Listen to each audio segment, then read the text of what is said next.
Hello and welcome to glennzb TV for Thursday, the show that puts glennzb into your virtual headset.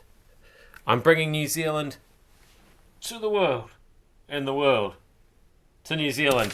And I don't know how much of the final debate you saw last night with me old mate Mike there.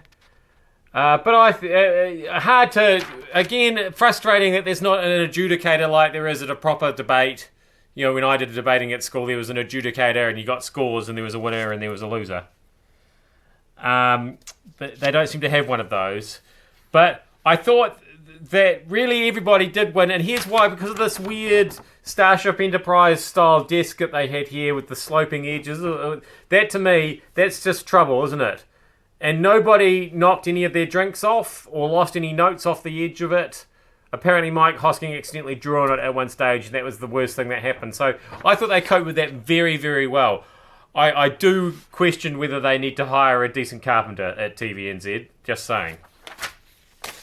Meanwhile, on other major news networks, CNN have totally got this Hurricane Maria covered. Look how many people they put in the path of the hurricane. It's just right through. 1, 2, 3, 4, 5, 6, 7 people in harm's way. There's basically there's no reporter they won't risk by putting them in the way of one of the strongest hurricanes in history. So that's impressive. Melania, what the hell are you wearing? I thought that you were supposed to be some kind of fashion icon, but I just don't get it. I mean, who am I to judge? But seriously, she was at a United Nations event today. I have not doctored that photo in any way. That is how she appeared live on international television. That's a mistake. I don't want to judge somebody for what they look, how they wear, what they're wearing. But the hair, even the hair. I mean, is that even Melania?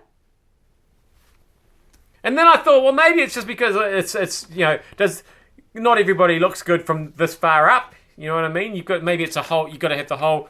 But even if we just sort of zoom out a bit and see her coming off the stage, it's just it's almost like she was nude. And she just borrowed an overcoat to do whatever it was she was doing, and it happened to be shocking pink! I don't know what that's about. Finally, geez, students, you just can't get out of your own way, can you? So the youngest electorate in the country is Dunedin North, which is where all the Dunedin students are, and they have the lowest rate of enrolments as far as the election goes. So, I mean, what's the explanation? Can we entice them into the polling booth, perhaps, with some free drinks? That'd probably, and it might help them vote more sensibly too. They might accidentally vote for somebody decent if we did that as well. Sort it out, Dunedin. You're a disgrace. I'm glennzb. Thanks so much for having me in your virtual headset. I'll see you back here again tomorrow. Sort it out, Dunedin. This is not a drinking game. This is an election. Make it a drinking game.